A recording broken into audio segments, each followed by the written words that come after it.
저희 오늘 이사야서 29장 말씀 같이 공부하는데요. 저희가 금방 같이 읽었습니다.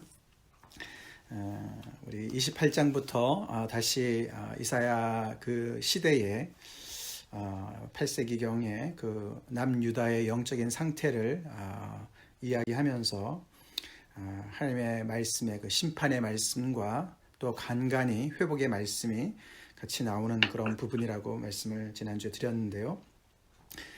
오늘은 이제 그 아리엘 1절에 아리엘이다 이렇게 이제 그게 예루살렘 도시를 지칭하는 말입니다. 사실 아리엘이라는 그 단어는 어디서 유래가 됐는지 잘 모른다고 그래요. 근데 그 예루살렘 성을 이야기하는 것이 분명합니다. 그 다윗이 진친 성읍이다. 다윗이 그 여부스 족속을 통해 한테서 뺐지 않습니까? 그 사무엘하 5장에 나오는데 다윗의 그래서 성으로 이제 세우지요. 그 성이 이제 슬프다라고 시작을 합니다. 하나님의 도성인 예루살렘 도시가 슬프다. O to you 그렇게 시작을 합니다. 너무나 자랑스럽고 너무나 복된 그 성읍이 너무나 이제는 불쌍하게 된, 너무나 이제 처량하게 돼서 슬픈 그런 상황이 되었다라고 시작을 하지요.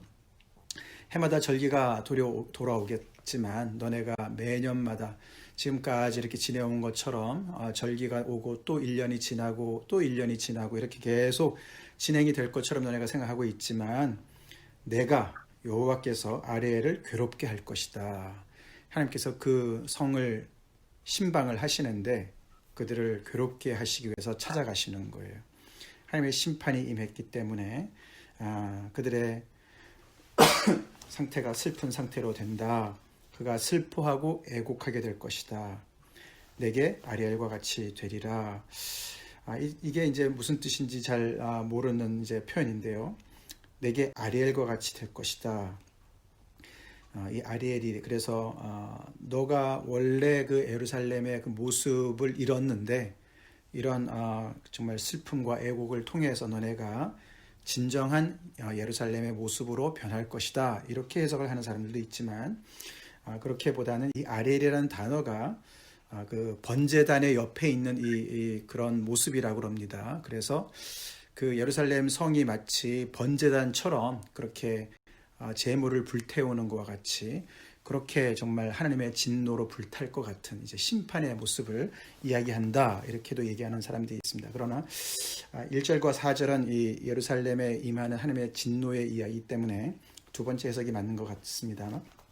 자, 그렇게 될 것이다. 왜냐하면 하나님께서 이 이스라엘 그 예루살렘 성을 공격하시는 거예요. 내가 너를 사면으로 둘러 진을 치며 너를 애워 대를 쌓아 너를 치리니. 마치 다윗이 그 여부스 족속이 차지하고 예루살렘을 차지하고서 너네가 어떻게 여기로 올라오겠느냐 그렇게 이제 조롱하지 않습니까? 그런 것처럼 이 이스라엘 백성들이 이제는 자기네 어떤 그 정말 그 철옹성을 만들고서 하나님조차도 우리한테 어떻게 할 수가 없다. 그 어떤 정말 재난도 우리한테 임할 수가 없다라고 생각하는 것과 같은 그렇게 자고해진 그 거기를 하나님께서 다윗이 그 땅을 차지할 때처럼 하나님께서 그들을 공격하시는 거예요. 사면으로 둘러서 진을 치고 대를 쌓아서 올라가서 그들을 무너뜨릴 것 같이 이렇게 말씀을 하시는 겁니다. 그래서 그들이 낮아져서 얼마나 낮아졌는지 땅에 티끌에 그냥 닿은 거예요. 바닥에 그냥 아주 꼬꾸라진 겁니다. 그래서 그들의 말소리가 나직히 티끌에서 나는 거. 그래서 마치 신접한 자의 목소리처럼 곧 죽을 것 같은 그런 사람의 목소리처럼 겨우겨우 그 티끌에서 소리가 날 것이다. 신음소리겠죠. 거기서 회개의 목소리든 아니면 정말 하나님 앞에 탄식을 하든 그런 목소리가 그렇게 자랑스럽게 짓거리고 정말 자기를 자고하게 높였던 그런 모든 목소들이 완전히 하나님의 이런 엄청난 그런 심판 앞에서 정말 낮춰지고 수치를 당하는 그런 상태가 될 것이다 라고 하나님께서 얘기하십니다. 28장에서는 사실 에브라임의 술 취한 자들의 교만한 면류관 이렇게 시작했는데 거기서는 북이스라엘의 그 사마리아 성을 향해서 말씀하신다고 시작했죠. 어저께 지난주에 말씀드렸는데 거기에 반해서 29장은 이제 이 남유다의 수도인 예루살렘 도시에 대한 이야기가 이제 이렇게 펼쳐지는 것입니다. 자, 그래서 그 하나님의 백성들이 완전히 그냥 땅에 티끌에 그냥 붙어 있어서 완전히 죽은 자와 같이 그렇게 되었는데, 그런데 신기하게도 5절부터 8절까지 좀 다른 이야기가 나옵니다. 사실 그렇게 해서 완전히 하나님께서 그 백성들을 심판하셔서 괴롭게 하셔서 완전히 땅의 바닥에 완전히 티끌처럼 이렇게 만들었는데, 결국 그것은 이제 하나님께서 어떤 아수르를 통해서라든가 아니면은 바벨론을 통해서 그들을 심판하시는 이제 이야기인데, 그러면 이제 그 하나님의 백성들이 완전히 망할 것 같은데, 5절에 보시면은 세미한 티끌 같겠고 또 날려가는 겨 같을 것이다.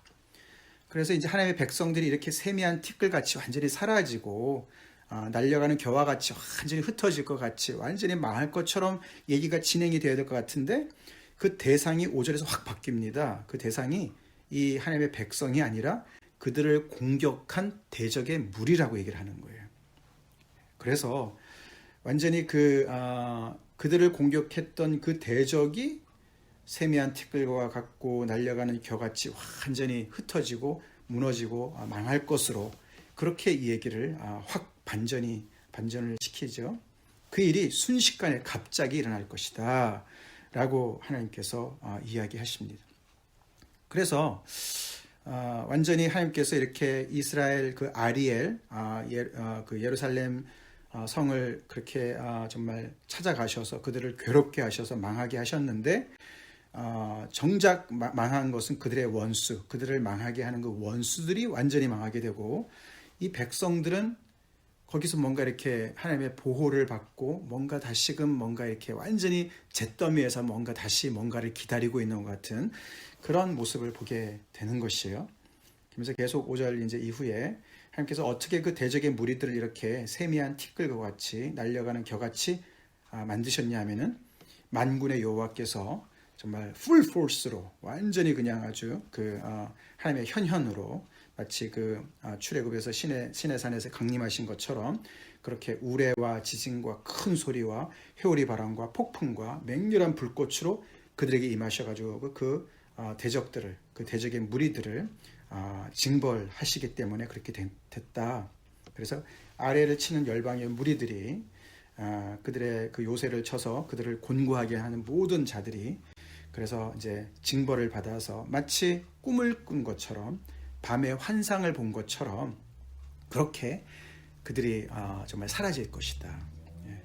꿈이나 환상 같은 거는 잠시 있는 거잖아요, 그죠? 그래서 이 이스라엘 백성들을 완전히 집어삼킬 것 같은 그런 정말 기세로 달려들었는데, 마치 일장춘몽과 같이 끝나버리게 될 것이다. 하나님께서 개입하셔서 그들을 멸하지 않도록 그렇게 지키시고 오히려 그들을 완전히 징벌하실 것이다, 이 원수들을.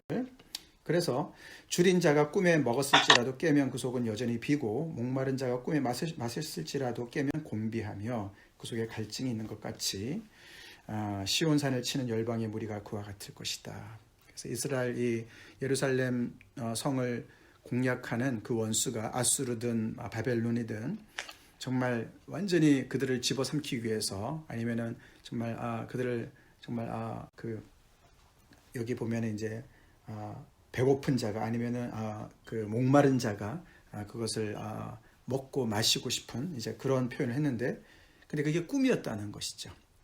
꿈에 아무리 많이 먹어도 깨보니까 배가 고픈 거예요. 목이 되게 마른 거예요. 그래서 결국에는 자기들이 원하는 뜻을 이루지 못하고 하나님의 개입 때문에 결국은 그래서 그들은 정말 깨서 오히려 곤비해지고 여전히 속은 hungry, 배가 고픈 그런 상태로 끝날 것이다. 그렇게 이제 이야기를 합니다. 그래서 이제 계속 우리가 이제 28장, 29장, 30, 31장에 계속 그 예루살렘을 향한 하나님의 심판의 메시지를 우리가 이제 보면은, 우리 아까 이제 잠언서 3장 말씀을 읽어드렸지만, 그 하나님의 자녀를 향한 사랑을 우리가 보게 되지요. 하나님께서 자녀를 너무너무 사랑하시는데, 언약적인 사랑을 하시는데 그 자녀가 못된 거예요, 한마디로. 예, 그래서 정말 하나님을 거역하는 거 아닙니까? 그래서 하나님께서 계속 징계를 하시는 거죠. 근데 징계는 그 목적이 완전히 그냥 끝장을 내는 게 아니지 않습니까? 그죠? 예. 그러니까 이제 정말로 끝까지 가는 것 같은데 다시금 회개할 수 있는 길을 열어주는 거예요, 계속. 그래서 징계의 막대기로 쓰는 그 도구들이 계속 자고해지고 오만해지고 앞에도 보지 않았습니까? 그래서 그런 원수들을 계속 또 한쪽으로는 그들을 또 이제 응징하시면서 이 백성들을 계속해서 어떻게 보면 정신 차리도록, 그 하나님의 백성의 그 거룩함을 다시 회복하도록 계속 이제 그렇게 이제 하시는 것이, 그렇게 양쪽으로 계속 메시지가 가는 거예요. 하나님의 심판의 메시지와 다시금 그런 가운데서 하나님의 소망이 끊어지지 않은 하나님의 백성을 향해서 계속 하나님의 어떤 그 정말 자비하심과 그런 은혜가, 마치 우리가 예레미야 애가 3장, 우리 잘 아는 말씀이지 않습니까? 3장 22절 23절, 여호와의 인자와 긍휼이 무궁하심으로 우리가 진멸되지 아니함이니이다. 그렇죠. 이들이 그냥 언약 백성이 아니었다면 이미 돼야 되는 상황인데, 하나님의 그 인자와 긍휼 때문에 여전히 소망이 있는 거예요. 이것들이 아침마다 새로우니 우리 주의 성실하심이 크시도소이다. 그것을 우리가 계속 이렇게 백그라운드로 생각을 해보게 되는 것이죠. 이 백성들이 괴로움을 당하고 곤고함을 당하는 이유가, 하나님께서 그렇게 그들을 딜하시는 이유가, 그들을 신방하시는 이유가 그들의 죄를 벌하시면서 회개하도록, 돌아오도록 그렇게 하시는 건데, 이런 일들이 이제 그 일이 순식간에 갑자기 이렇게 반전을 일으키시는 이제 그런 이야기로 이제 나옵니다.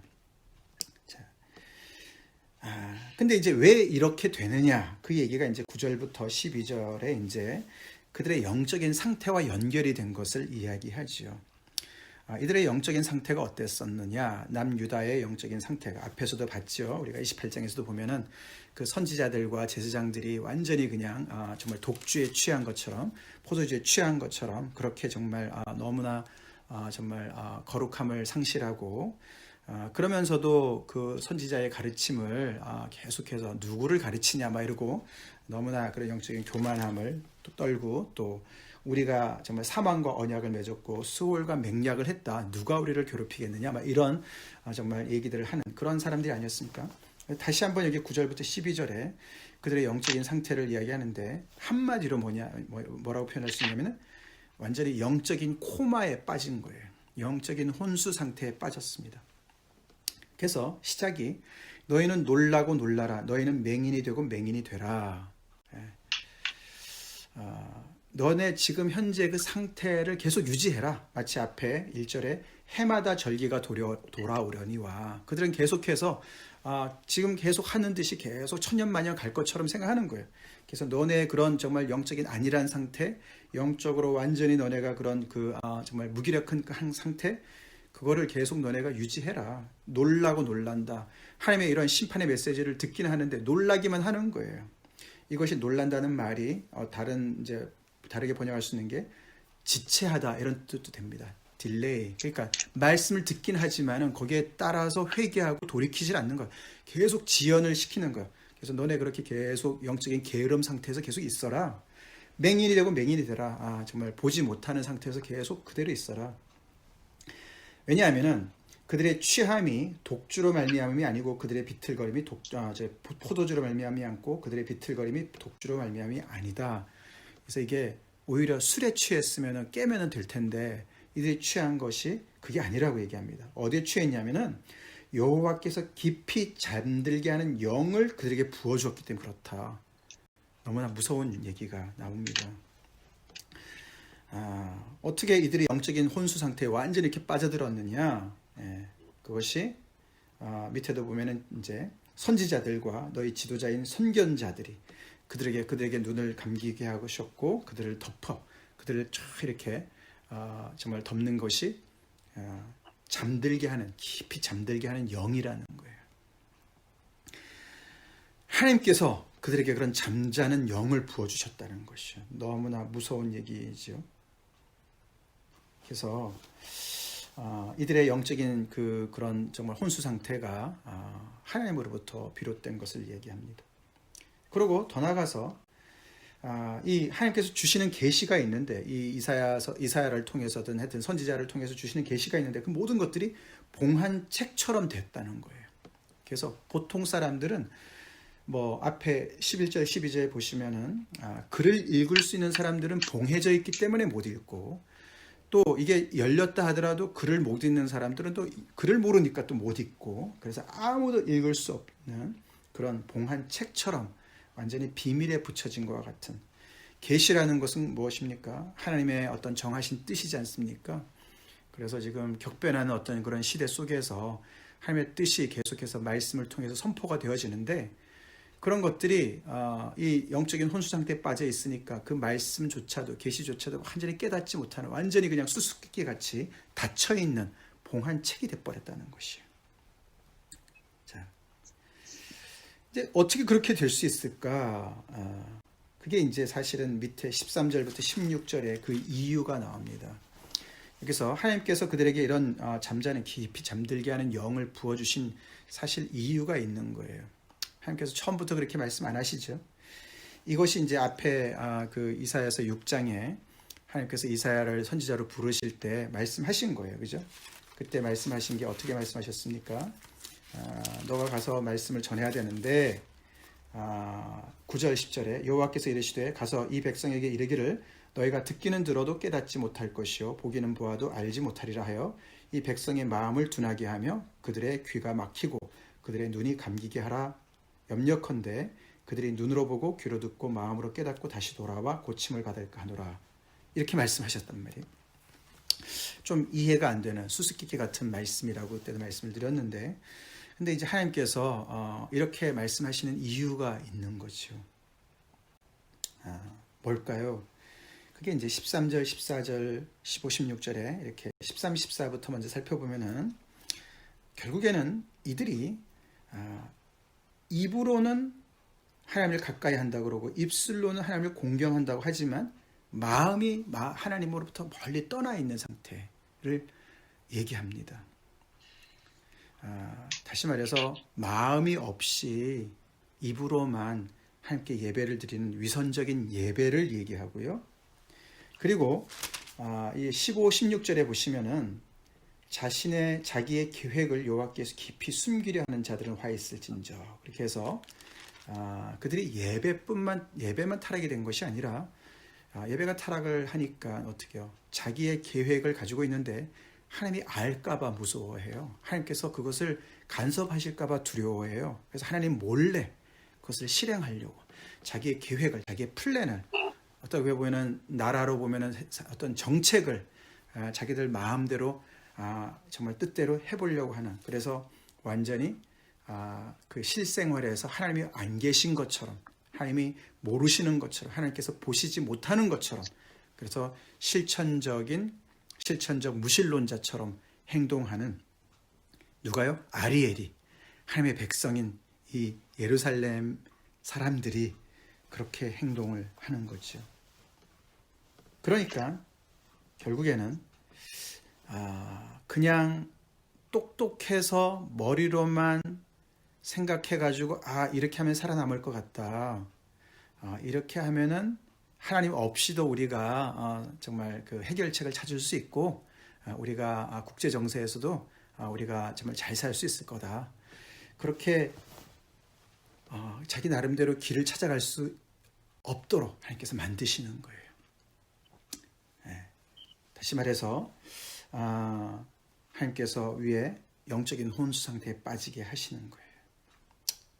다시 말해 그렇게 마음이 떠나 있는 상태에서 하나님을 이용하지 못하도록, 하나님 밖에서 어떤 다른 대책을 세워가지고 살아남지 못하도록, 그렇게 해서 하나님께서 완전히 그들을 정말 실패할 수밖에 없는, 하나님의 그 징계 앞으로 나올 수밖에 없는 그런 상태로 만드시는 거죠.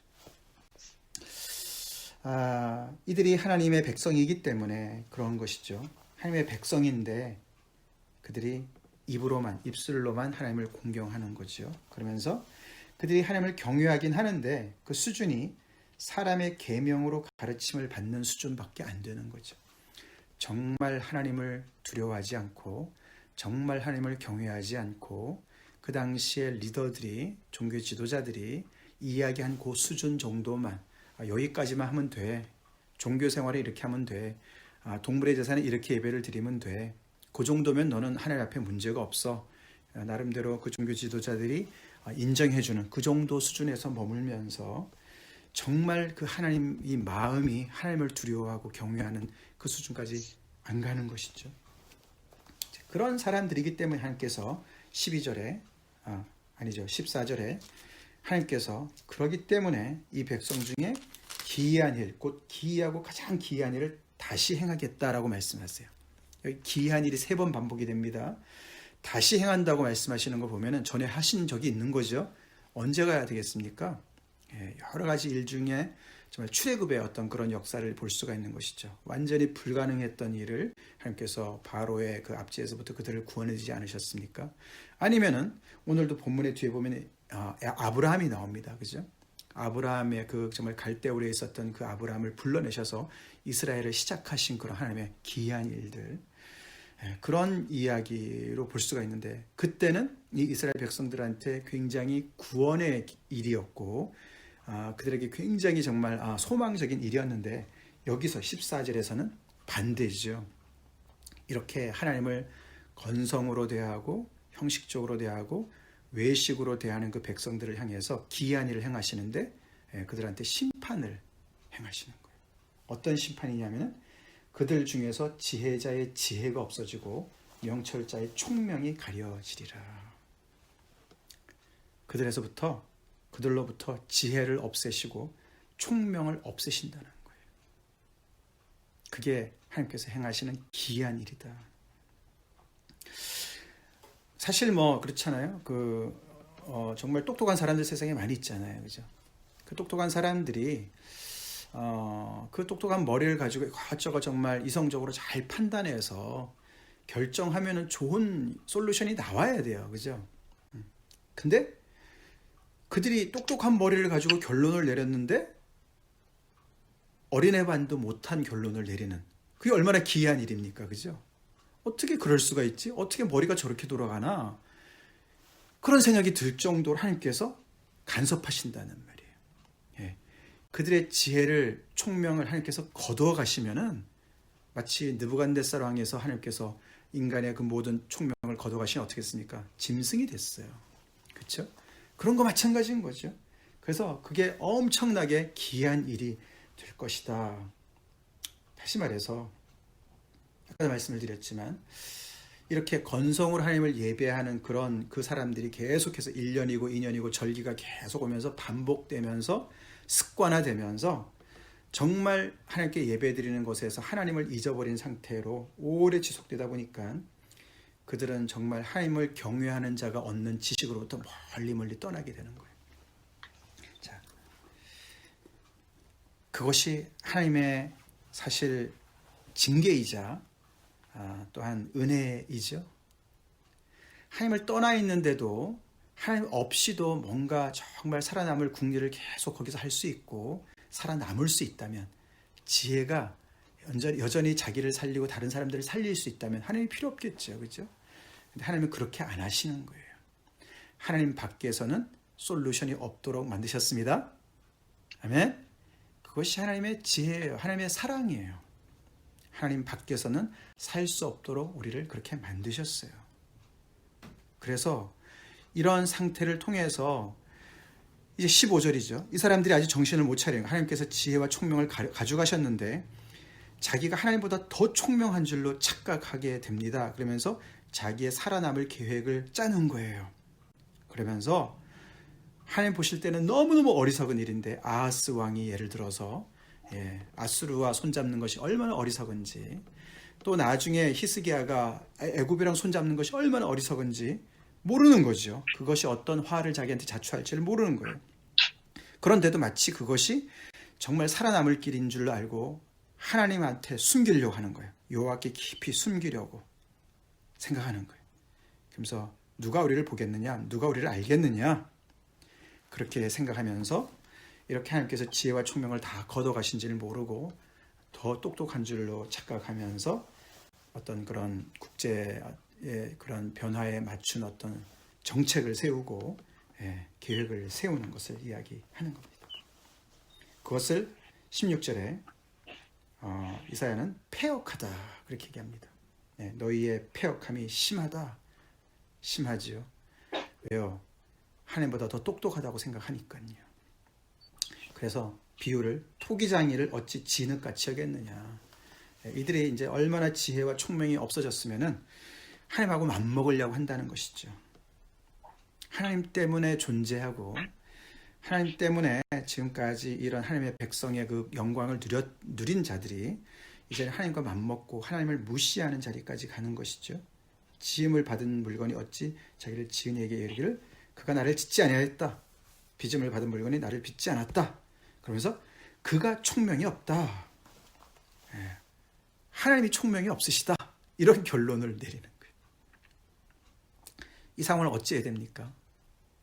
그래서 하나님과 이 하나님의 백성의 사이가 끝장난 것 같습니다. 하나님은 그 백성으로부터 지혜와 총명을 거둬가셨고요.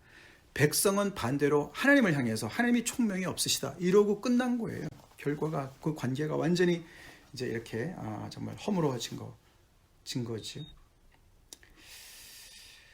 하나님으로부터 빚음을 받고 하나님 때문에 존재하고 하나님께서 계속 통치하시는 그런 백성인데도 하나님 필요 없고 우리 스스로 자치구역을 만들겠다.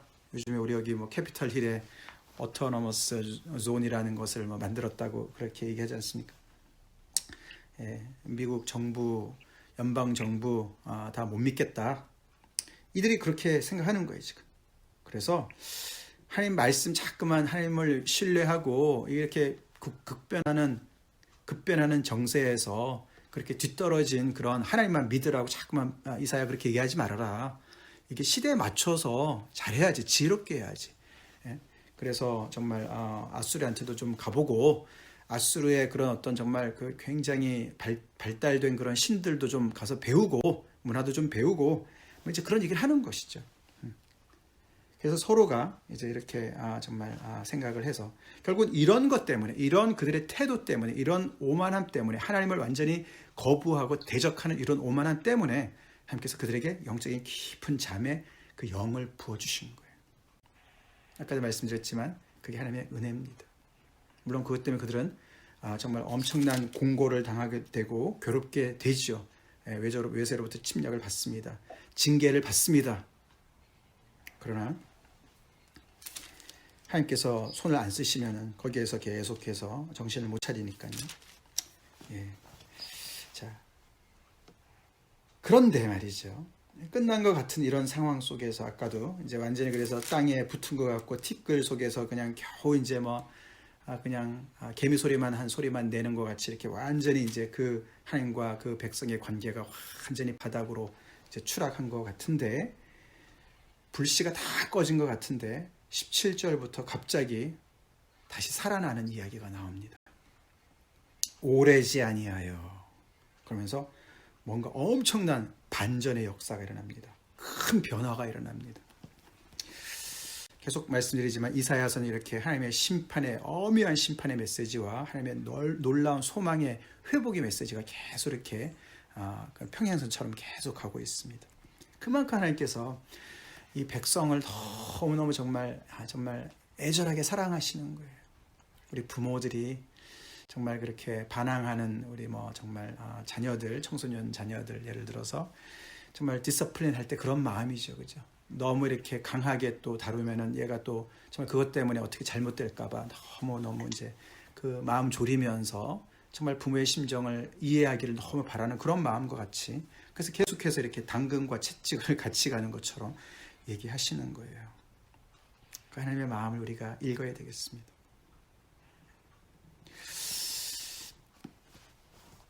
자, 어떻게 됐습니까? 오래되지 않아요. 어떤 변화가 일어날 거냐? 자, 크게 두 가지로 얘기하는데 창조 세계에 엄청난 변화가 일어나고 또 하나는 인간의 어떤 그런 관계성 속에서, 제도 속에서 큰 변화가 일어날 것을 얘기합니다. 하나님께서 역사하셔서 그런 것이죠.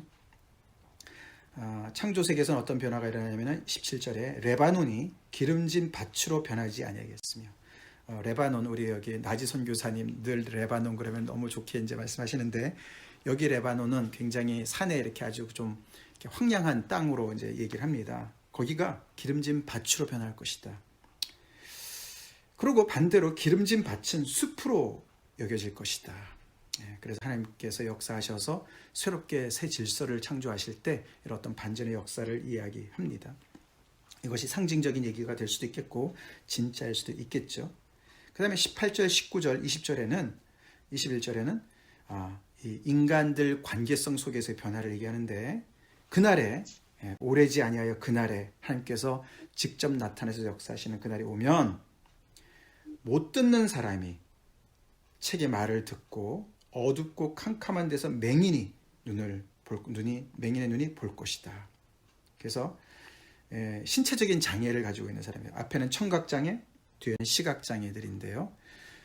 이게 상징적인 것도 될 수 있겠죠. 그리고 뒤에 겸손한 자, 가난한 자, 19절에는. 그래서 여기 어떻게 보면 사회적으로 이렇게 짓눌리는 사람들, 우리가 고린도서 요즘에 1장을 보지만은 그런 거랑 연결이 되죠. 그래서 위에 정말 그 권세자들, 지도자들, 잘났다고 생각하는 사람들, 유력한 자들, 그런 얘기가 아니죠. 그죠? 여기서 보면은 그 하나님의 나라에 보면은 그날에 이렇게 신체적인 장애, 또 사회적으로 이렇게 학대를 받던 사람들에게 뭔가 놀라운 일이 벌어지는 그런 복음의 이야기를 합니다. 청각장애자들이 듣게 될 것이고, 시각장애자들이 보게 될 것이고, 겸손하게 짓눌렸던 사람들이 여러 말미암아 기쁨을 더하게 됐고, 가난한 중에 가난한 사람들이 이스라엘의 거룩하신 하나님으로 말미암아 그들이 즐거워하게 될 것이다.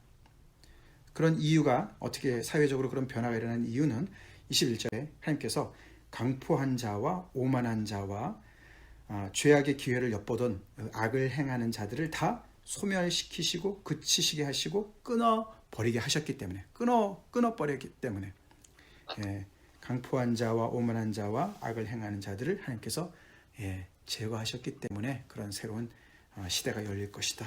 왜냐하면 그들이 어떤 일을 했냐면 21절에 송사로 사람에게 죄를 씌우며 억울하게 위에 이런 정말 겸손한 자, 가난한 자들, 사회적으로 약자들을 억울하게 그들에게 죄를 씌우고, 성문에서 판단하는 자를 올무로 잡고 헛된 일로 의인을 억울하게 한 일들이, 그렇게 불의가 판을 치는 그런 일들이 많이 있었던 것이죠.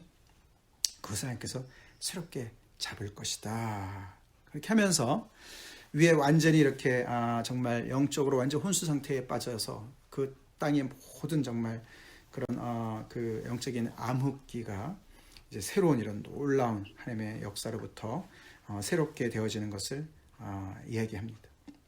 22절, 그러므로 그렇게 해서 어떤 일이 벌어지냐, 이것을 어떻게 이제 얘기를 하냐면, 아브라함을 구속하신 여호와께서 야곱 족속에 대하여 이같이 말씀하시되 야곱이 이제는 부끄러워하지 않겠고 그의 얼굴이 이제는 창백해지지 아니할 것이다.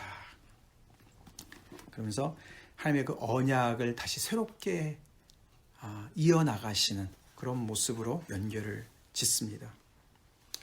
아브라함을 구속하셨다 하나님께서. 그리고 야곱의 족속이다 이런 말들, 그 밑에 23절 그의 자손, 이 모든 것들은 그 하나님의 언약이 어떤 그 연속성을 계속 강조하는 것이죠.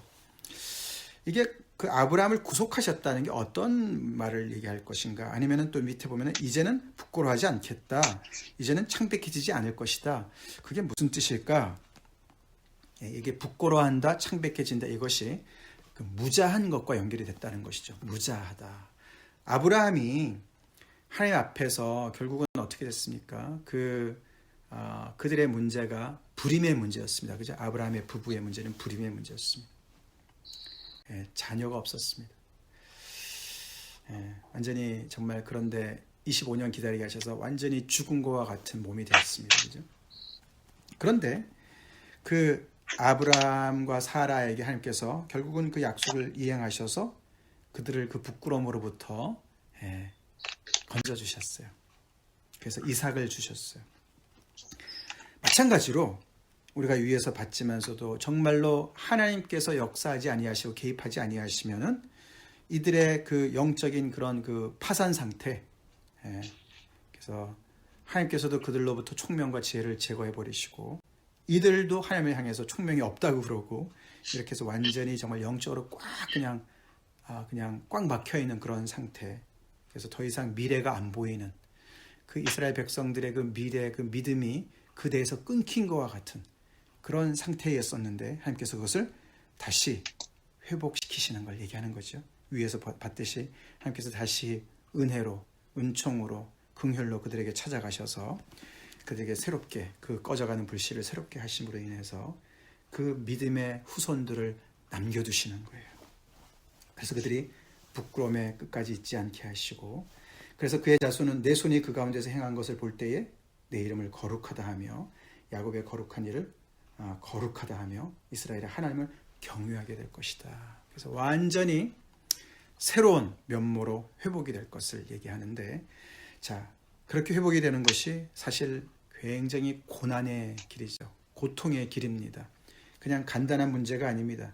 이들이 완전히 죽은 것과 같은 땅에 완전히 붙고 티끌에 완전히 붙어서 완전히 낮아진 그것이 얼마나 괴롭겠습니까? 그렇게 자고한 그들의 그 마음과 그들의 삶의 상태가 정말 하나님의 이런 그 정말 징계를 통해서 너무나 괴로움을 많이 겪고 또 곤고한 상태를 많이 지난 다음에 그렇게 정말 어떻게 보면은 그 하나님의 그 영적인 레슨을 정말 너무나 힘들 고통의 그런 그 기간을 지나서 결국에는 이들이 깨닫는 것이 뭐냐면은 하나님을 경외하는 마음을 회복하는 거예요. 그러니까 어떻게 됩니까? 이스라엘의 하나님을 경외하게 되니까 어떻게 됩니까? 총명과 지혜가 돌아와요. 그래서 24절의 결론이 마음이 혼미하던 자들도 총명하게 되며 원망하던 자들도 교훈을 받으리라. 그래서 뉴 스타트가 될 것이다. 새로운 시작을 맞이할 것이다. 그렇게 또 오늘 29장의 말씀이 이렇게 정말 소망적으로 마무리를 짓습니다. 하나님의 정말 그 신실한 인자하심과 긍휼하심이 이렇게 늘 정말 있기 때문에 소망이 있죠? 아멘. 아멘. 네, 아멘. 자, 오늘 이 말씀을 통해서 다시 한번 우리가 생각해 봅시다. 우리 하나님의 백성, 성도들이에요. 그죠? 요즘에 고린도전서를 통해서 우리가 교회의 모습을 봅니다. 우리의 영적인 상태는 어떤가? 우리가 하나님 앞에서 무감각하게 계속해서 하나님을 무감각하게 대하면은, 하나님을 목석처럼 대하면은 우리가 점점 더 목석처럼 변하지요. 그러면서 내 수준으로 하나님을 생각하게 되고, 그래서 우리의 구체적인 어려움 속에서 우리는 하나님을 의지하려고 하지 않고 내 머리를 의지하려고 그러고 사람들을 의지하려고 그러지 않습니까? 그죠? 정말 하나님은 나의 토기장애가 맞나? 하나님이 나를 쉐이핑 하시나? 하나님이 나를 빚으시나? 정말 믿으십니까, 여러분들? 하나님이 정말 우리의 그래서 우리가 하나님은 정말로 우리가 28장 29절, 우리 지난주에 배운 28장 29절 보겠습니다. 이도 만군의 여호와께로부터 난 것이라 그의 경영은 기묘하며 지혜는 광대하니라. 28장의 결론을 어떤 지혜로운 농부의 이야기로 지난주에 마무리하면서, 농부가 적절한 시기를 알듯이 또 적절한 도구를 타작할 때, 추수할 때 적절한 도구를 알아서 사용하듯이 하나님도 정말 그렇게 이 하나님의 백성을 향한 그런 그 경영과 지혜가 정말 적절하시고 정말 지혜로우시고 기묘하시다는 것을 우리가 믿냐 이거예요. 그래서 어떤 상황 속에서도 하나님을 신뢰할 수가 있냐 이거예요. 그 질문이죠. 그래서 우리 아까 잠언서 말씀처럼, 그죠?